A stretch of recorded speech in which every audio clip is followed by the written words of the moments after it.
Hey, yes, as you guys know, I just did a video about the monuments or statues that they've been removed in all around the country in the United States. But one of the most disturbing statues or the photo or the picture I saw lately is the Lincoln, the Emancipation statues. A man, a white man, Lincoln. I know. I think one of the person or one of the leader, I call it leader, Lincoln, George Washington, El Che, Fidel, Hugo Chavez, Evo Morales, and other important political figure in our history or in the history of this great continent, America. Lincoln is one of my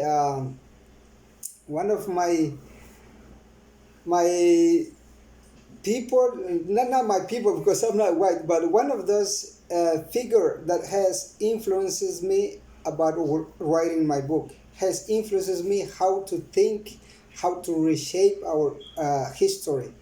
So, but the image I saw standing like this, nice clothing, like really well dressed man with his hands on the Bible like this, and I saw an image of a black man, knee, shirtless, no shoes, and the Lincoln Emancipation image, putting his hands on top of his head, and the black man knee.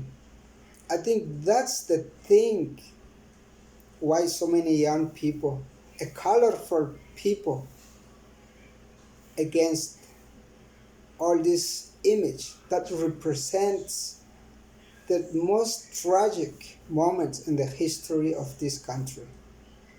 So that's why I think there is a moment now, like all so many states before, they've been removing the Confederation flag as a state's flags. And we know now lately so many other institutions, sports institution, business institution, that they have removed all this Confederation flag, that they fought against the United States, that they fought against the Lincoln, that they fought against the George Washington.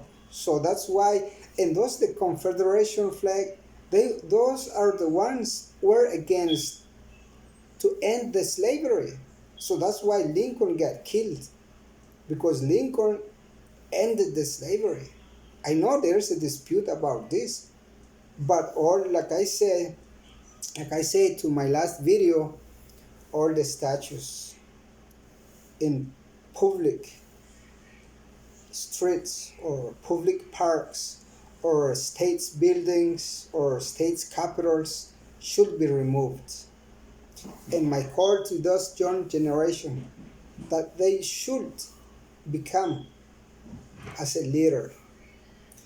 I know it is important to make change in our streets, but the most important change that we need is inside those buildings, like regulating rules, like creating better laws to benefit the majority of the hardworking people. We have to be inside, or we have to be on the stage where uh, where so many important decision has to make this great country greater and diversity, under a diversity flag, under a diversity movement. I know now you guys know the history of the United States, and you guys very understand how the United States flag was created, who created it. I think Betty Ross, something like that. I know. Betty Ross created the design of the United States, but it represents the 13 colonial European that set themselves in in our sacred land, that created the United States Constitution. So that's why this flag, I call it the diversity flag, that a black star, 52 black stars, because each state has a black star.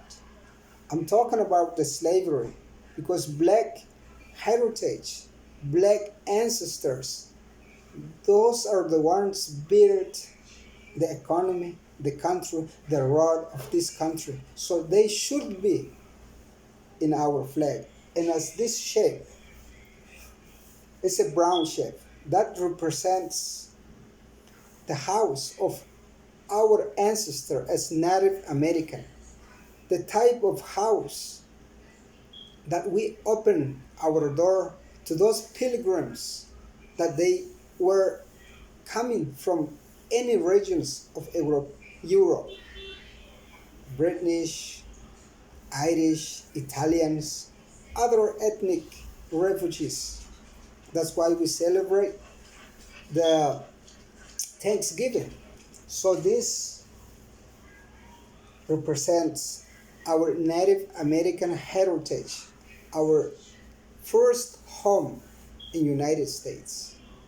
So that's why I call it the Diversity United Revolutionary States flag. So the Confederation flag, it has ended in Mississippi. I think it's the last state flag. It has ended. It has been removed. Now the only flag stands in Washington is the one that you guys know. But we need a diversity flag that has and recognize the history of this country, which is this. Okay, share this video guys and follow us in our social media. Take care guys.